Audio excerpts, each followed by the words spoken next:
আমাদের যে presidential election, এটা আমাদের দলের জন্য এটা প্রথম। আমাদের আগে ছিল একটা আপনার আহ্বায়ক কমিটি। দল যখন নতুন হয় তখন আহ্বায়ক কমিটিটা অ্যাকচুয়ালি এক ধরনের ক্যাজুয়াল একটা সিস্টেমে আগায়। এখন কিন্তু আমাদেরকে পুরোপুরি গঠনতান্ত্রিক ভিত্তিতে আগাতে হচ্ছে। তো এটা যেমনি আনন্দের, আমরা আজকে সবাই খুশি, সবাই এসেছে, সবার সাথে সবার দেখা হয়েছে। এমনও হয়েছে যে কেউ আগে চিনতো না, নামে জানতো।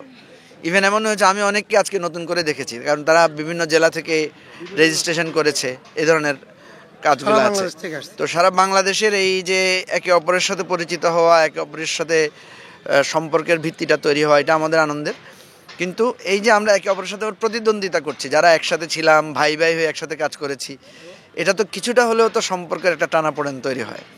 তো সেই জায়গা থেকে আমরা মনে করছি এটা আমাদের একটা নতুন যাত্রা, নতুন জার্নি হবে আমাদের দলের জন্য। এবং আমরা তিনও প্রার্থী আমরা প্রতিজ্ঞাবদ্ধ যে আমরা যেই জিতি বা যেই আমরা ভোট বেশি পাই কম পাই, যে যেটা হোক, আমরা একসাথে কাজ করব। এবং এরপর কিন্তু আরও কঠিন পরীক্ষা আছে আমাদের, কারণ জেলা পর্যায়ে কিন্তু ইলেকশন শুরু হবে আমাদের। প্রত্যেক জেলা যারা আহ্বায়ক আছেন এদেরকেও কিন্তু সেখানে প্রেসিডেন্সিয়াল ইলেকশন হবে, সেখানেও ছোটোখাটো ডিবেট হবে।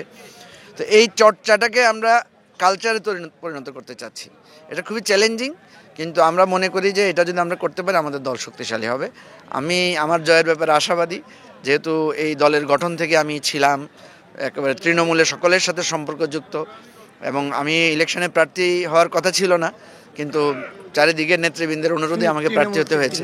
তো সেই জন্য আমি মনে করি যে আমি এই ইলেকশনে জেতার ব্যাপারে আমি আশাবাদী। সত্যিকার অর্থে তো একটা ভালো খারাপের ব্যাপার আছে। যেমন আমি আপনাকে বলি যে কেউ যখন বলে যে দলে আপনি তো অনেক তরুণ, সিনিয়ররা আছে, ওনাদের হওয়া দরকার, তখন আমার তো একটু খারাপ লাগেই যে আমাকে উনি পছন্দ করছেন না, উনি সিনিয়রদেরকে পছন্দ করছেন।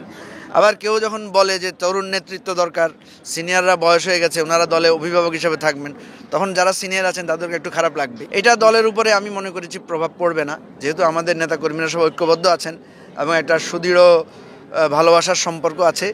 এটা আমি মনে করি প্রভাব পড়বে না, আর প্রভাব পড়তেও পারবে না, কারণ আমরা তো গণতন্ত্রের জন্য তো শ্রদ্ধাশীল। ধরুন আমি হেরে গেলাম, আমি যদি আমার জয়ী নেতাকে স্বাগত না জানাই, তাহলে আমার কর্মীরা তো আমাকে খারাপ বলবে।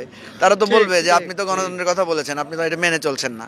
ফলে ওই যে কর্মীদের একটা জবাবদিহিতার চাপ, তাদের কাছে যে একটা প্রতিশ্রুতি দিয়েছি, সেই প্রতিশ্রুতির চাপেও আমি মনে করি যে সংগঠনের এই ঐক্যটা নষ্ট হবে না। ভোট দিতে অবশ্যই খুব ভালো লাগছে, এবং যেটা মজার ব্যাপার সেটা হলো জাতীয় নির্বাচনে এখন পর্যন্ত ভোট দিতে পারি নাই, তো কাউন্সিলে ভোট দিচ্ছি, এটাতে প্র্যাকটিস করছি। খুব শীঘ্রই আশা করি জাতীয় নির্বাচনে ভোট দিতে পারবো।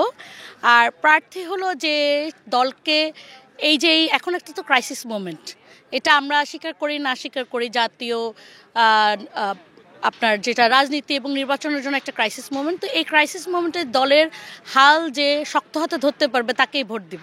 এটা হচ্ছে আমার বাংলাদেশ পার্টি। তো এটা হচ্ছে আমাদের বাংলাদেশের কথা যারা বলবে, যারা আমাদের জনগণের জন্য ভাববে, আন্তরিক হবে এবং দেশের জন্য ভাববে, বৈষম্য বিরোধী আন্দোলনে যারা ছিল বা যারা হচ্ছে জনগণের ইয়ের জন্য ভাবে, আমরা তাদেরকেই নির্বাচিত করব এবং খুব সুন্দর সুষ্ঠুভাবে ভোট অনুষ্ঠিত হচ্ছে। আমরা খুব সুন্দর পরিবেশ পাচ্ছি, আমাদের খুব আনন্দঘন মুহূর্ত।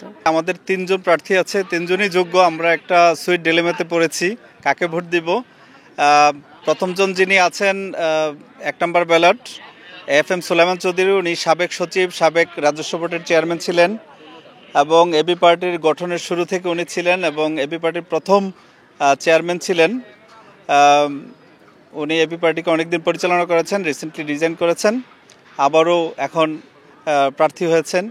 দ্বিতীয়জন বাংলাদেশ সেনাবাহিনীর একজন লেফটেন্যান্ট কর্নেল ছিলেন, উনি অনেক দিন যাবৎ রাজনীতিতে আছেন, এখন এবি পার্টির যুগ্ম সদস্য সচিব, উনিও অনেক যোগ্য মানুষ।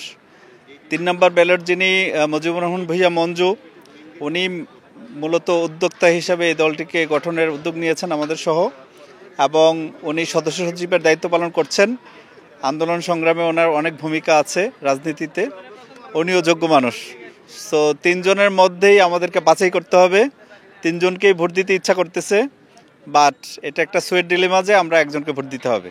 অবশ্যই ভালো লাগছে, কারণ হলো বাংলাদেশের হিস্ট্রিতে কোনো দল এই ফেয়ারলি নির্বাচনের সাহস করে নাই, বা আমাদের এখানে গণতন্ত্রের চর্চাটা শুরু হয় নাই।